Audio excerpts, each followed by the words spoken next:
Добрый день, уважаемые дамы и господа. Меня зовут доктор Нилс Душек. Я гражданин Германии и разработчик препарата Билурон. В настоящей презентации вам хочу рассказать несколько слов о истории возникновения препарата Билурон, о его механизме действия и о возможностях употребления его в ежедневном процессе. За ошибки в моем русском языку извиняюсь, но постарался чем лучше изучить и освоить русский язык.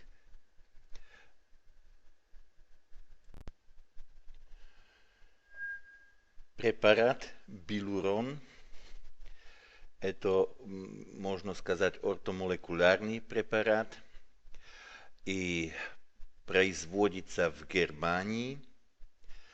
Производителем есть моя компания Grammarevit, и производим Билурон для Coral Club International. Билурон считается торговой маркой Coral Club International.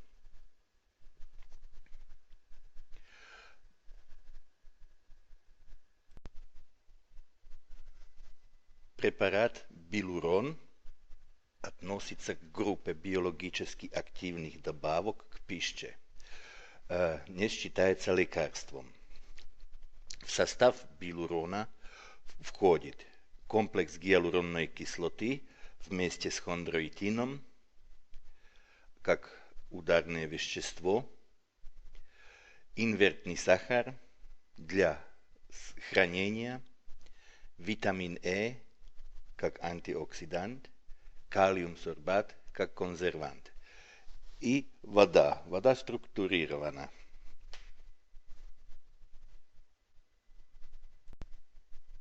Сначала несколько слов об истории препарата Билурон.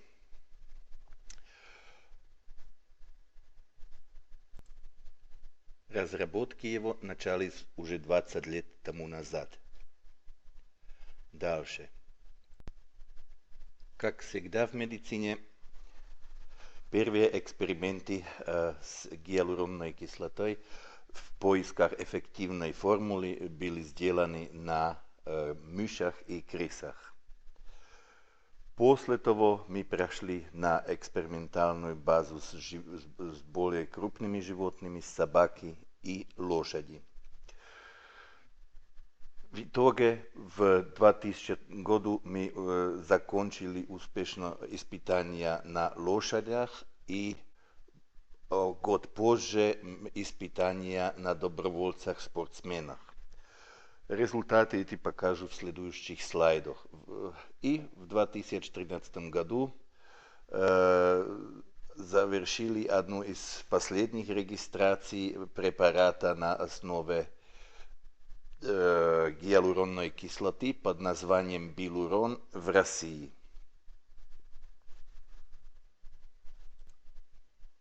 Дальше. На следующем слайде показаны результаты лечения хромоты у лошадей. Эффективность лечения после одномесячного приема гиалуронной кислоты оценивали ветврачи, и здесь следующие результаты. У 38% лошадей было улучшение, у 52% было значительное улучшение. Это все в сравнении с другими терапевтическими процедурами. Без изменений осталась группа 10% лошадей. То значит, что здесь получается для улучшения и значительного улучшения 90% результат. Ухудшение хромоты не показано ни у одной лошади. Дальше. Похожие результаты мы получили и у людей, как видно в слайде номер 8. У спортсменов это был хоккей и маратон, где у 35% больных было улучшение и 65% значительное улучшение. Ухудшение или без влияния не было у группы людей. Мы поэтому спрашивали, почему этих 10% было у лошадей, и обнаружили при последующей проверке материалов, что там был значительный эффект ошибочной диагностики. Дальше. Теперь несколько слов к компонентам, из которых состоит билурон. Дальше. Основным компонентом билурона является гиалуронная кислота. Гиалуронная кислота – это, что касается химической структуры, соединение огромного количества полисахаридных единиц, которые имеют большую молекулярную массу. Эта большая молекулярная масса – это одна из причин, почему очень тяжело всасываются химические составы с похожей структурой. Гиалуронная кислота имеет одну из главных функций в организме – это привязка воды.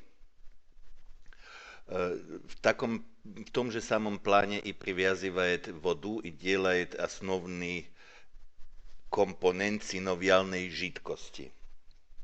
Но как единственный компонент билурона имеет гиалуронная кислота, в отличие к хондроитину и остальным, и регуляторные свойства, потому что сможет привязываться на собственный рецептор и регулировать рост и размножение хондроцитов. Дальше. Необработанная гиалуронная кислота имеет очень тяжелое всасывание в кровь, как видно здесь на следующем сайте. Эта красная палка в середине – это стенка кишечника, через которую эти длинные молекулы очень тяжело проходят, и в процессе прохождения они расцепливаются на моносахариды. То значит, в итоге в крови уже не найти гиалуронную кислоту. Таким же образом можно кушать и белый сахар. Результат будет тот же самый. Нашей задачей было посмотреть, как можно повлиять на структуру химическую молекулы гиалуронной кислоты, чтобы прохождение через кишечник не помешало ей биологической активности как гиалуронной кислоты целиком. Дальше. Как я сначала уже сказал, результатом выше 270 экспериментов было обнаружение определенной оптимальной молекулярной структуры гиалуронной кислоты, которая позволяет проходить через кишечник целиком в цепах различной длины, которые в состоянии после прохождения опять соединиться в готовую длинную гиалуронную кислоту. Говорим о так называемом процессе ресинтеза. Вот эта гиалуронная кислота, которая таким образом изменена и проходит через кишечник, она находится в препарате билурон. Дальше. Следующим компонентом это хондроитин-сульфат. Хондроитин-сульфат является очень важным структурным компонентом хрящи и хрящевого матрикса.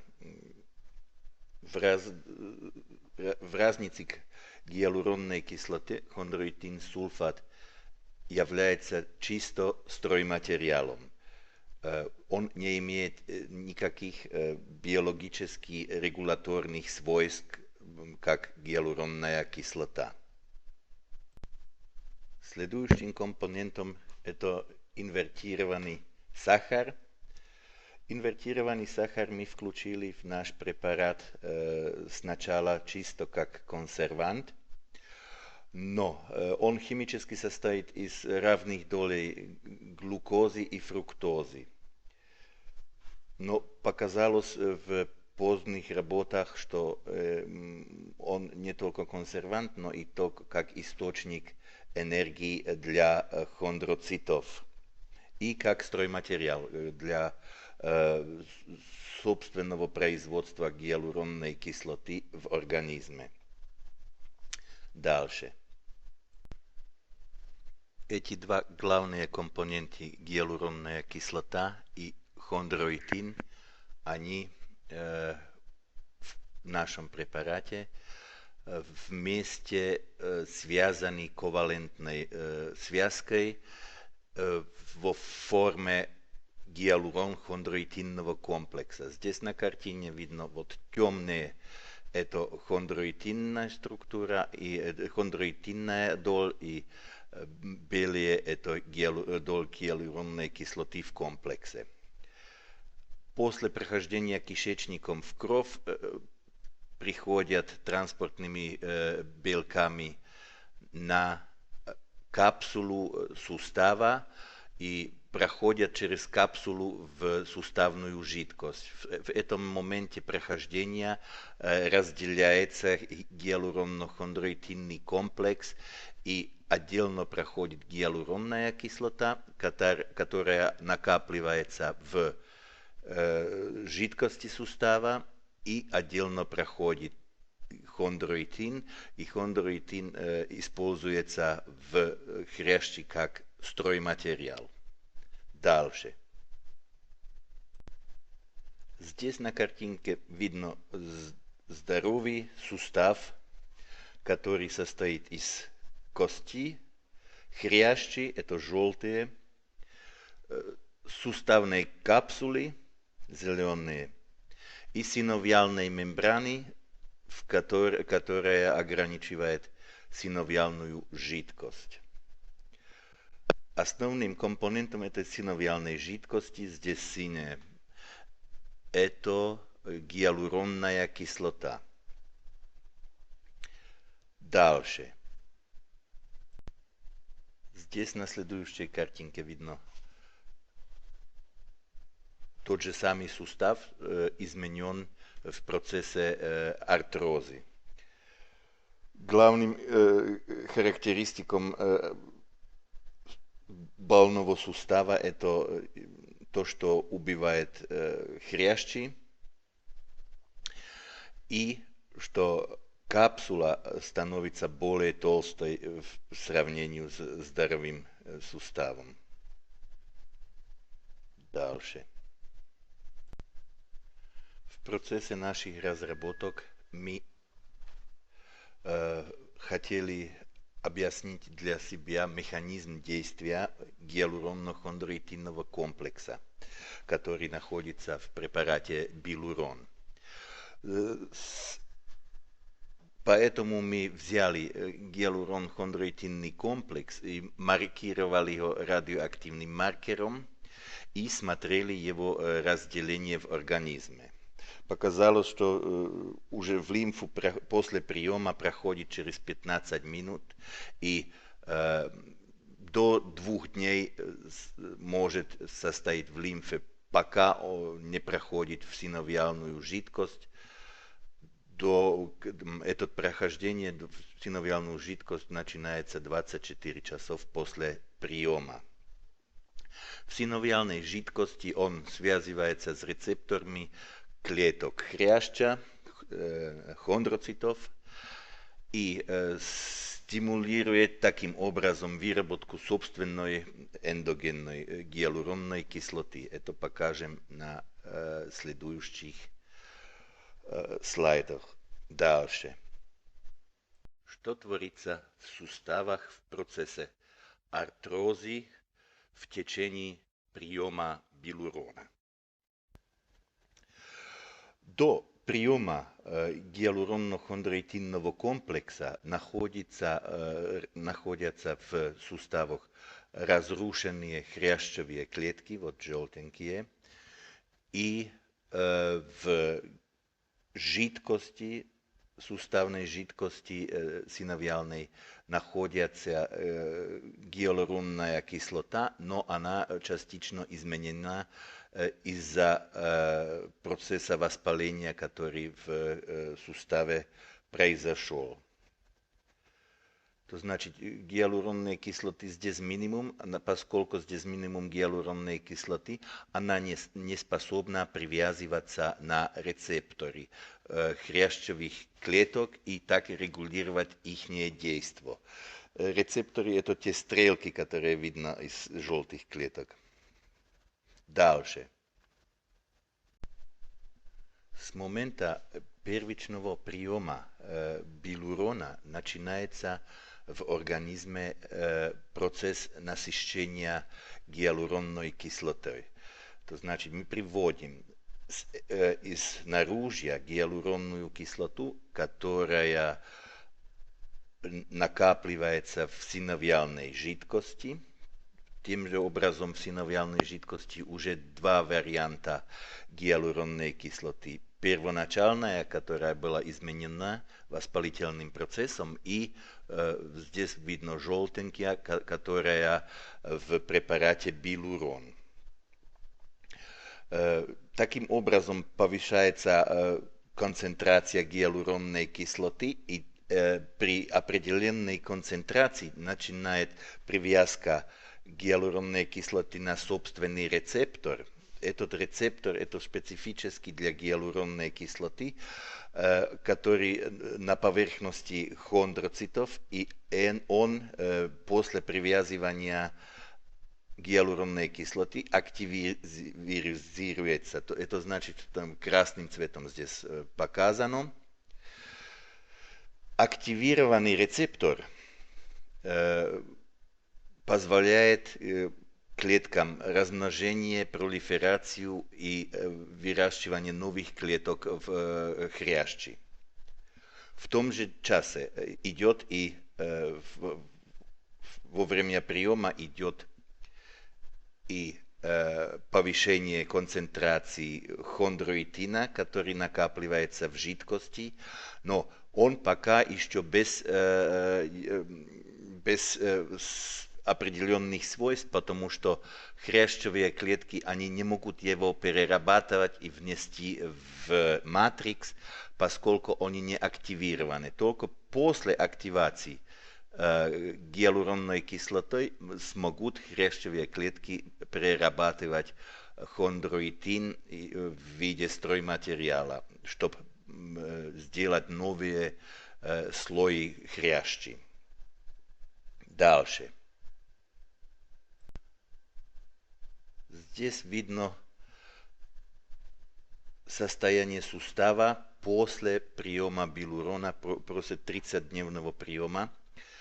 Характеристически есть, что там произошла благодаря активации рецепторов CD44, произошла пролиферация хондроцитов, то есть размножение хондроцитных клеток. Эти нормализируют свой метаболизм и способны уже сами вырабатывать гиалуронную кислоту, так как в здоровом суставе. То значит, теперь уже появляются у нас три вида гиалуронной кислоты. Первоначальная гиалуронная кислота, которая при воспалении уже была в суставе. После того экзогенная желтая, которая в препарате билурон. И как результат оздоровления появляется третья форма эндогенная гиалуронная кислота, которую выпускает организм себе сам. Дальше. На следующем слайде показана постепенная возможность восстановления сустава после регулярного приема билурон. Вплоть до того, что заканчиваются воспалительные процессы и обновленная синовиальная жидкость позволяет суставам без огромной боли движение. На следующих двух слайдах более схематически показан еще раз процесс восстановления хрящевых клеток после приема билурон. Дальше. На слайде номер 25 видно, как меняется динамика и содержание гиалуронной кислоты в жидкости суставов во время и после приема билурон. На первой неделе, когда начинается процесс приема гиалуронно-хондроитинного комплекса, вначале находим в суставной жидкости только воспалительную гиалуронную кислоту. Постепенно с ежедневным приемом билурон накапливается экзогенная гиалуронная кислота, здесь красный цвет. Этот процесс накапливания идет до конца приема на 30-й день. В определенный момент есть накапливание уже такое количество гиалуронной кислоты, которая позволяет привязку на рецептор CD44, это где-то в пределах третьей недели приема. С того момента начинает организм сам выделять еще эндогенную гиалуронную кислоту. Интересно, что в четвертой неделе, когда процесс приема уже закончен, растет эндогенная дальше, эндогенная продукция гиалуронной кислоты, и так же самое на 5, 6, 7 неделе до достижения биологического определенного максима и без последующего приема билурон. Дальше. Теперь несколько слов о принимании билурона в процессе влияния и ухаживания за суставами. На следующем слайде номер 27 показан зависимость выработки гиалуронной кислоты от возраста. Однозначно показано, что до 20 лет организм способен вырабатывать себе гиалуронную кислоту в полном объеме. И после 20 выработка производительность гиалуронной кислоты падает, и 60-летний имеет уже столько лишь 10% выработки гиалуронной кислоты, которая ему нуждается. Это однозначно доказано, что организм надо субституировать изнаружья гиалуронную кислоту, потому что как только упадет концентрация пониже активирования рецептора CD44, восстанавливаются и процессы оздоровления в суставах. Билурон предназначен не только для больных, но и для здоровых людей. В первой очереди это мы в течение последних 10 лет накопили ведомство, где можно применять гиалуронно-хондроитинный комплекс. Это у детей здоровых детей в фазе роста, у спортсменов, когда у них идет или перегрузка, или профилактически до нагрузок и соревнований. И у пожилых людей возрастный износ произошел, можно восстанавливать опять назад хрящ с помощью билурона.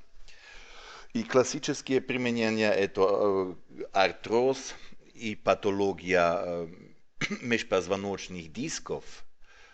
И в последних летах мы сделали большой эксперимент в Вьетнаме, где нам удалось доказать, что с помощью билурона можно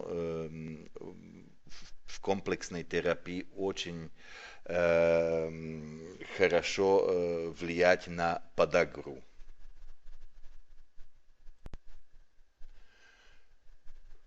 Суммарно можно сказать насчет билурона, что он свое действие полностью направляет на первопричину артроза, то значит восстанавливает хрящ. Поскольку он ортомолекулярный препарат, есть полностью без побочных эффектов, и можно его подавать и принимать пациентам, которые получают разные лекарственные средства. Пациент должен знать, что здесь идет процесс накопления в суставах гиалуронной кислоты, и этот процесс длится не меньше 2-3 недель. После этого времени уже начинают чувствовать первые улучшения. Курс повторяется 2-3 раза в год, и очень важно, надо промешивать во время приема, размешать, потому что там идет осадок. Этот осадок, он за счет витамина Е. И важный и один момент, который здесь на слайде не показан, что терапевтический процесс 2 бутылок надо обязательно закончить. То значит, если уже по первой бутылке такое улучшение, обязательно надо взять и 2 бутылку. Весь 30-дневный процесс надо закончить. Если сравнить наш билурон с другими хондропротективными препаратами, за счет того, что у нас находится комбинация и гиалуронной кислоты вместе с стройматериалом, то значит с хондроитином, имеем несколько преимуществ, которые в остальных препаратах не находятся. Самым главным преимуществом есть, что мы не только регулируем через рецептор CD44 пролиферацию хрящевых клеток, но и сразу же дадим им стройматериал хондроитин, чтобы восстановить хрящ в суставах. Dalším преимуществом есть, что билурон можно принимать и профилактически. Там это не рекомендуется профилактически при инъекции, использовании инъекций. А он работает и в тяжелейших формах. То значит, когда сам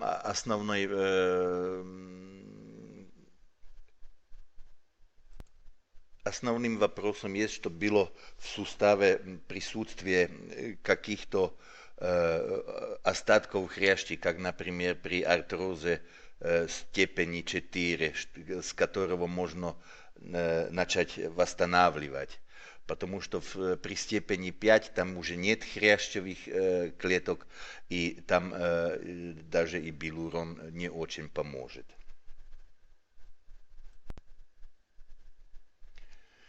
Билурон разработан и производим в Германии. Поставляем его в 35 стран мира и под названием Билурон теперь и в Россию. В следующем показано несколько фотографий с производства современное, где гиалуронная кислота вырабатывана в биоферментерах и производственные мощности позволяют делать ежедневно несколько тысяч бутылок билурона.